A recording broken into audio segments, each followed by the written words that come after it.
kita adalah tokoh-tokoh utama dalam kisah ini. Kita akan bergabung dengan mempelai perempuan, yaitu kota yang akan Yesus bawa bagi kita pada kedatangannya yang kedua. Sahabat dan saudaraku, mari menggunakan waktu mempelajari firman Tuhan hari ini.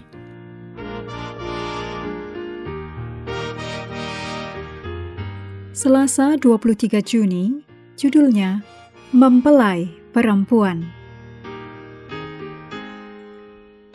Kita mulai dengan doa singkat yang didasarkan dari Yesaya 40 ayat 29. Dia memberi kekuatan kepada yang lelah dan menambah semangat kepada yang tiada berdaya. Amin. Ketika diasingkan di Pulau Patmos, Rasul Yohanes diberi penglihatan tentang seperti apa keadaan kita saat dipersatukan kembali dengan Allah untuk selama-lamanya. Analogi dalam Wahyu 21 ayat 9-11 adalah pengantin perempuan mempelai anak domba.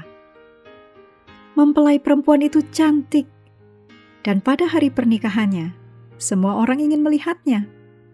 Hari pernikahan adalah titik balik menuju kehidupan baru bersama bagi mempelai laki-laki dan perempuan.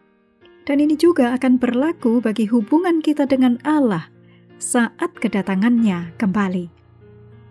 Yesus telah mempersiapkan tempat bagi kita.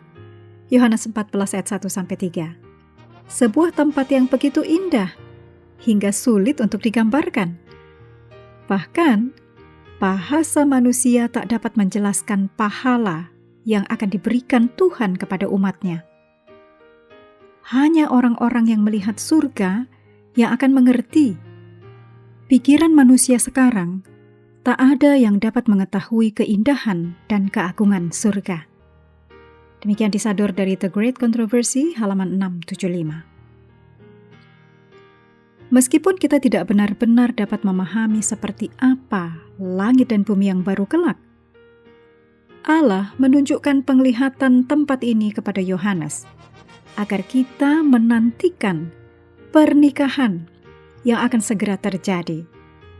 Sesungguhnya kita diajak untuk pikirkanlah perkara yang di atas, bukan yang di bumi. Kolose 3 ayat 2. Allah sedang dengan seksama mempersiapkan peristiwa ini. Dan Allah tidak ingin agar pernikahan ini mengejutkan kita. Matius 22 ayat 1-14, Matius 25 ayat 1-13. Alam semesta adalah jemaat yang akan menyaksikan peristiwa ini. Dan kita adalah tokoh-tokoh utama dalam kisah ini. Kita akan bergabung dengan mempelai perempuan, yaitu kota yang akan Yesus bawa bagi kita pada kedatangannya yang kedua. Menariknya, umat Allah, yaitu orang-orang kudus, juga disebut sebagai mempelai perempuan dalam Wahyu 19 ayat 7.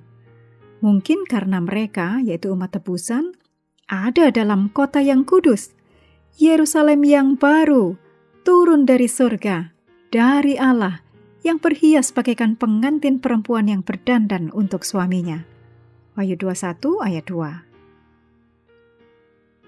Gambaran indah tentang kota kudus ini menunjukkan bahwa ada hubungan yang sangat erat antara umat Allah dan kota itu, karena keduanya disebut sebagai mempelai perempuan.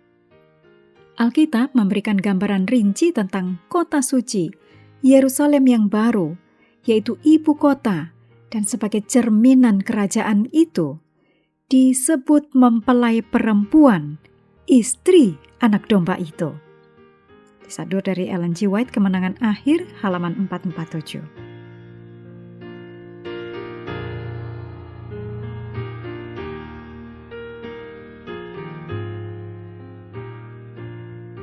Berikut ini kutipan Roh Nubuat disadur dari The Ministry of Healing, halaman 356, dan The Desire of Ages, halaman 151. Kristus juga menjadikan pernikahan sebagai lambang hubungannya dengan umat yang ditebusnya. Ia adalah mempelai pria, dan gereja adalah mempelai wanita yang dikasihinya. Kristus mengasihi gereja dan menyerahkan hidupnya untuk menyucikan dan menyelamatkannya. Karena itu, para suami juga dipanggil untuk mengasihi istri mereka dengan kasih yang tulus dan tanpa pamrih.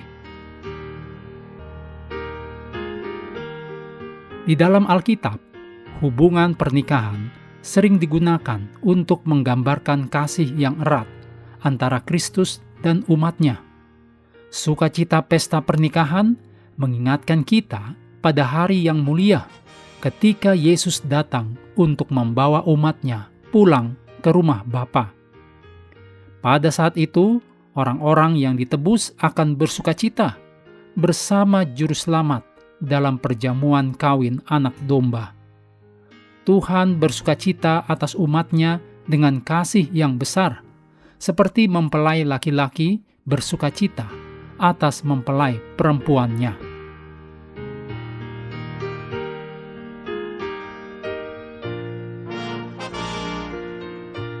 Menutup pelajaran hari ini, segala pujian kita naikkan hanya kepada Tuhan yang telah memberikan Roh Kudus untuk menyertai dan mengajari kita firman kebenaran. Terima kasih telah belajar bersama. Tuhan memberkati kita semua.